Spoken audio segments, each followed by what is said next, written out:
एते श्रद्धा और एते भल पाइबा श्री गुरुदेव प्रतिदिन कृष्णदेव उजाड़ी देइथिले जे कि प्रति वर्ष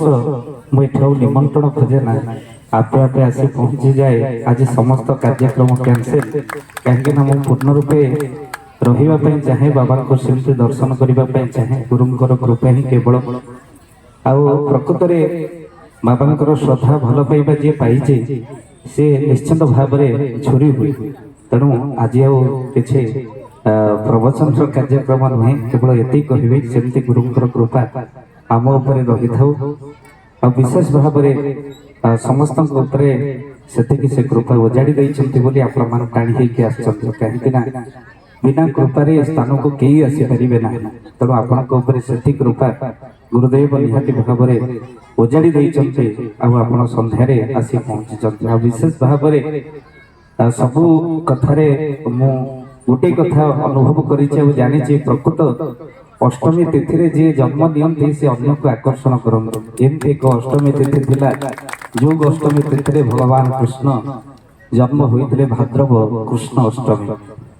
आकाश में उदय निशा कर गोविंद उदर बाहर एमती आज एक अष्टमी प्रथमाष्टमी जो गुरुदेव आविर्भाव होता एमती एक अष्टमी थिला राधाष्टमी जो राधाड़ी जन्म होता से राधा भाव नहीं श्री गुरुदेव आसी हरिबोल हुलहुले टिके पड़े से भाव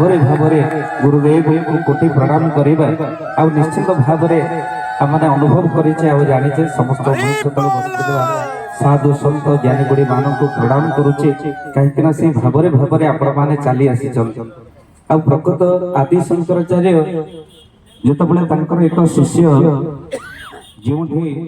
से परिश्रा करुले धार धार रक्त बहुला ये समय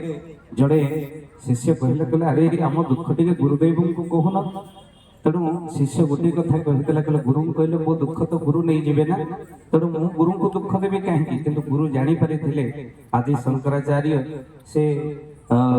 शिष्यर समस्त दुख को निज देह को नहीं आसी आउ असुस्थ हो पड़ते आदि शंकराचार्य किंतु से शिष्य सुस्थ हो जाते से भाव में गुरुदेव प्रतिदिन किशोर देव ये चमत्कार करती शिष्यर दुख को निज भितर आने शिष्यर ज्वर को निज भितर आने शिष्यर रोग को निज भितर आने निजे कष्ट पाते। आदि शंकराचार्य जो असुस्थ हो गले से महाप्रभु जगन्नाथ को प्रार्थना कले हे महाप्रभु सबुदिन जाए मुझे दर्शन करुँ